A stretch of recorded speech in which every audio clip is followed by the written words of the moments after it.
Who was this Italian saint that we know now as Francis of Assisi? Francis was born in Italy in the latter part of the 12th century as the world was just coming out of the Dark Ages. He was the son of a wealthy merchant. And as a young man, he was a very fun-loving person and aspired to a career in the military, dreamed of great conquests and going on crusades. Something happened to Francis as a young man, and one day he heard God's voice say to him, "Francis, rebuild my church." Francis, at the moment, mistakenly thought that God was speaking of rebuilding the little broken-down church of San Damiano. But as time went on, it became evident that Francis' real task was to, in fact, rebuild the church. As the church was coming out of the Dark Ages, the leadership of the church and the teaching authority of the church was concentrated mostly in the monasteries. So people had to go to those areas in order to be educated and in order to have spiritual instruction. Francis, early in his religious career, gathered about himself like-minded men and eventually women under St. Clare. And Francis literally changed the church because these friars, these brothers, so-called mendicants, went out into the countryside. They left the monasteries. They went out into the fields, into the roads, into the cities and the villages, and preached the gospel of Jesus Christ, preached about God's love and forgiveness. And Francis not only rebuilt the church, Francis and his followers changed the world. What happens now? We are now in a time of challenge, I think, in our world. And I think many times people hear God's voice saying, "Rebuild my church." The spirit of Francis, the spirit of poverty, of justice, of care for individuals, of care for the weakest and most powerless of human beings, is the spirit, the charism of Francis. Francis brought to the world a new understanding of God, an understanding of God as all-encompassing love. We always see statues of Francis, perhaps with a bird on his finger or a squirrel on his shoulder and a rabbit at his foot, even depictions of Francis preaching to the fish in the water. Francis had such incredible love for God and for God's creation that he taught us that, and this is what we bring with us now: a desire to care for the earth, a desire to be just, a desire to accept and love every individual, no matter what. And so it is now that 800 years later, we who follow the Franciscan way are interested in rebuilding God's church, of bringing to people a knowledge of God's love in a very special way, in the special way that Francis saw it all those years ago.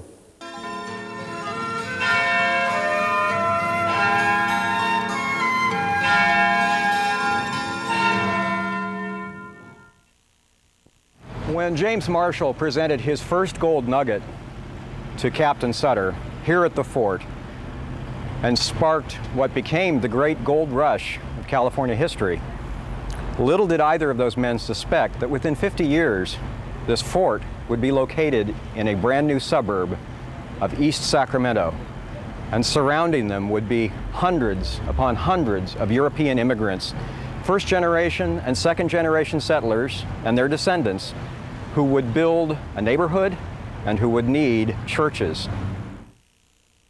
Now in 1894, the friars of the St. Louis province of the Sacred Heart came west to help a new diocese, the Diocese of Sacramento, build a new Catholic church on this site. at 26th and K Streets.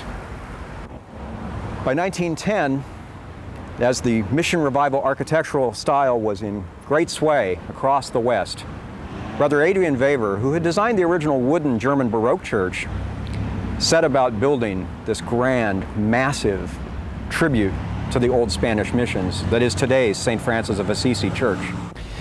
Brother Adrian had never built in this style before.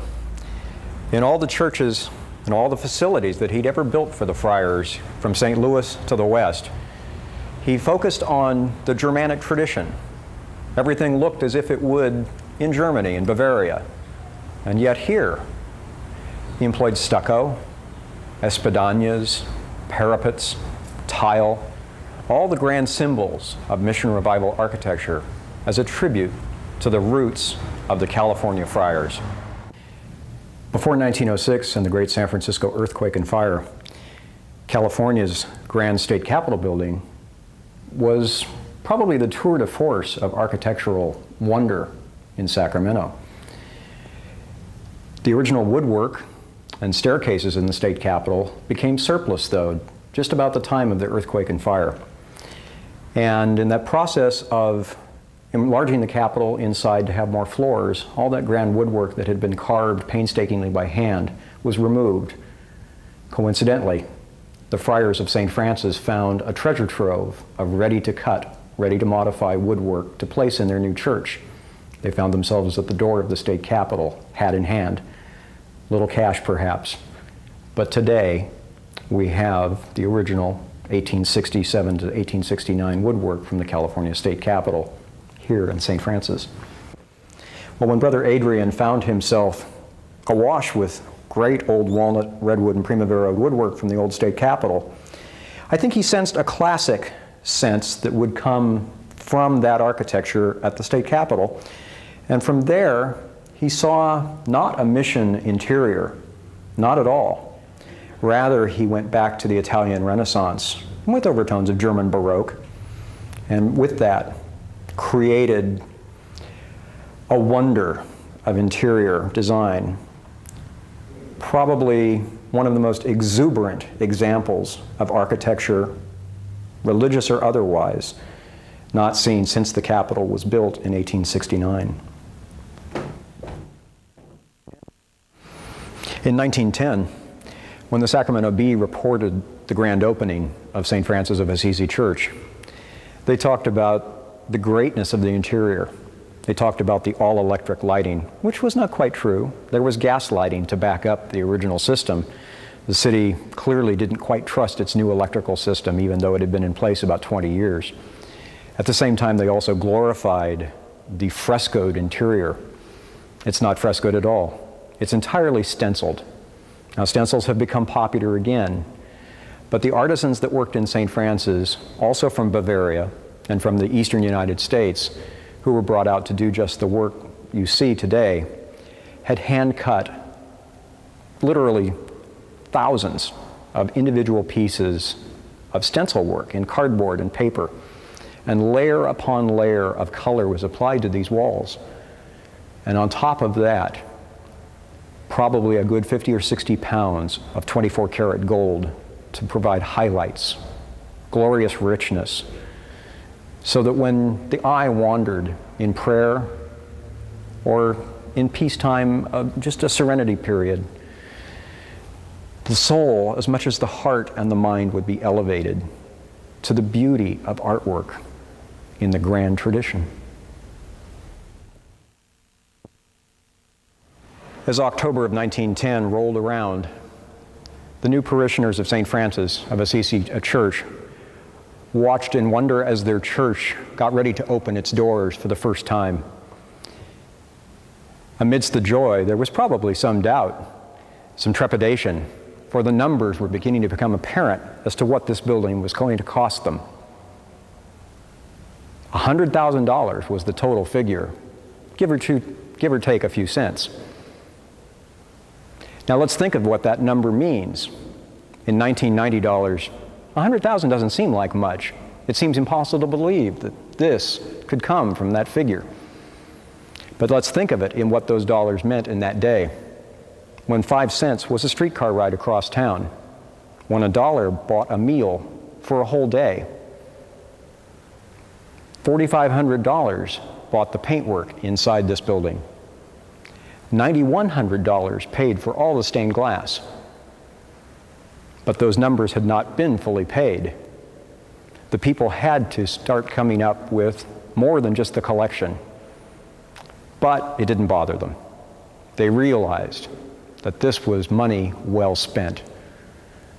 This was for not only the heart and the soul, but for the glory of God and a commitment to the people that they were.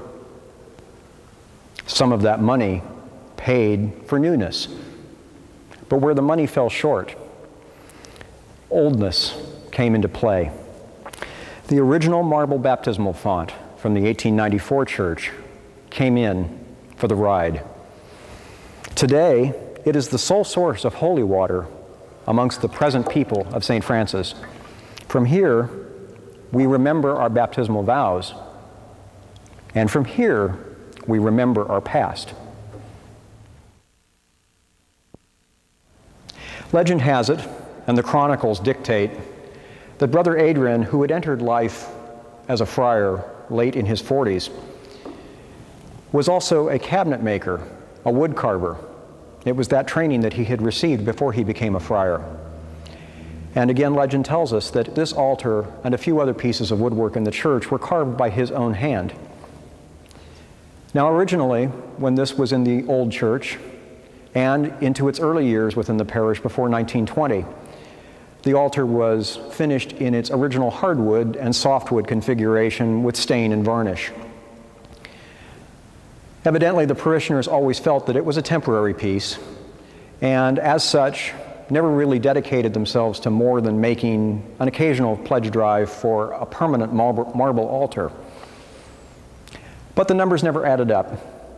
So as a concession to reality, the parishioners simply funded some cans of paint, a little faux marble treatment, some off-white to create the appearance of marble. And that satisfied them for a very long time, well beyond Vatican II. So today, we have the old high altar. Yet, when this altar went into place in 1909, 1910, the church still wasn't finished. Even after the grand opening, the church was not finished. For the grand archway overhead, the proscenium, was empty space, mere green walls.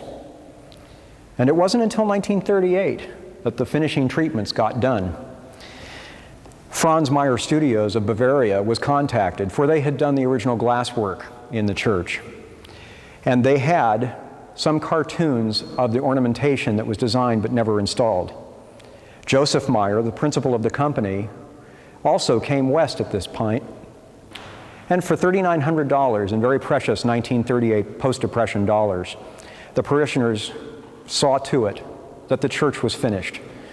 The crucifixion mural was painted and put in place in time for Christmas Day, 1938. And above our heads as well, out front, on the proscenium arch, were the 5 round murals depicting Eucharist from the earliest bread or manna found in the desert by Moses, where the Israelites were fed and brought out of starvation, to Christ himself lifting the Eucharist at the Last Supper for the first time, cementing the people of God into Christianity. Another sacred place in the St. Francis Church is the organ loft. From this spot in 1910 through the 1960s was constantly filled with song, organ music, everything that would be required to emphasize and enhance the quality of worship. Gregorian chant, German recital music, everything you could imagine came forth from this space and this organ. It really wasn't always the case. In 1915, there was really nothing more than a simple pump organ in this place. It wasn't adequate. It didn't have the voice. The parish community at that time felt that they needed something greater. Shopping around through catalogs, checking various sources and dealers around the West and in the East, They found various organs they would like to have, but the one that they wanted came from Connecticut. And it would cost them almost $4,500 shipped FOB San Francisco. So, recognizing the need but not having the wherewithal, they appealed to various institutions looking for additional monies. Fortunately, along came the Carnegie Foundation, who was enhancing communities around the country with libraries and arts grants. Carnegie guaranteed that if the parish could raise at least $2,500 in advance in cash, that they would provide a matching $2,500, and the organ could be ordered. This was done in rapidly short order. By the time 1915 came to a close, the brand new 2-rank electropneumatic organ was in place in this space, and it remains there today. Through 1960, it was the great voice in the church, surrounded by parishioners, students, male and female. Heavenly voices would fill the space, and the far greater voice of the organ would likewise dominate worship and provide some sense of heavenly beauty to worship, to concerts, all of which brought standing room only crowds on many an occasion. Anton Dorndorf, the late choir director here at the church, through about the mid-1960s, was well known throughout the city among Catholics and non-Catholics for presenting a beautiful presentation of German recital music, high Italian symphony, quality music. Once again, perhaps, this organ could speak in its old voice, given enough adequate funding to bring the pipes back into tune, to get the bellows on the instrument strengthened so that the voice of air could pump again through the reeds and fill the space the way it needs to be filled. Will we see that happen? God only knows.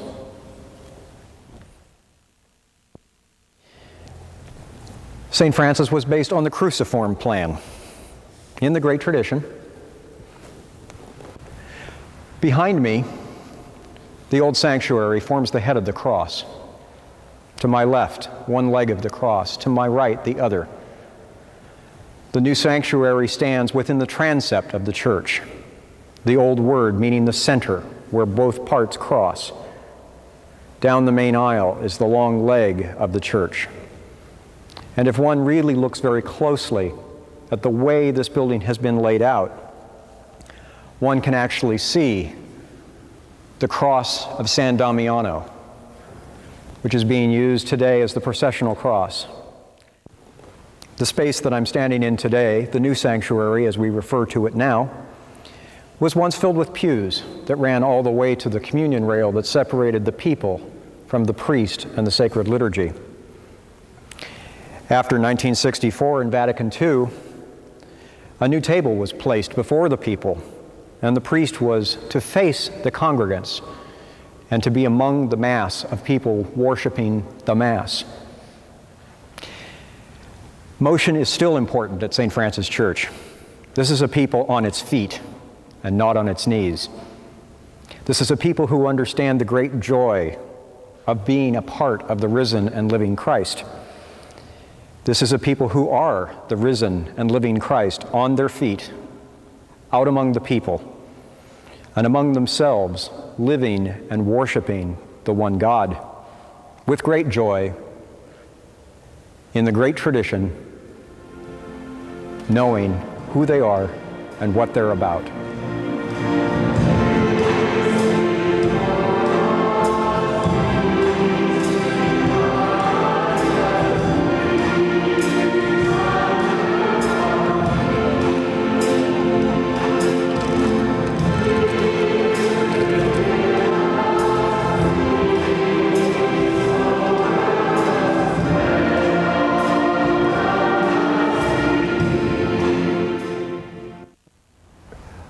Parish life all revolves around the celebration of liturgy, Mass.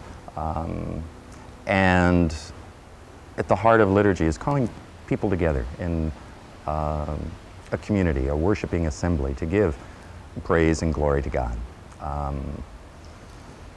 When Franciscans are involved in liturgy, in calling this group together, it's reflective of a whole style of life. with all of the various kinds of ministries or works that are involved in a parish ministry, from the very beginning, 101, 2 or 3 years ago, the friars and the people, worked together in doing the work of parish ministry as brothers and sisters sharing with each other.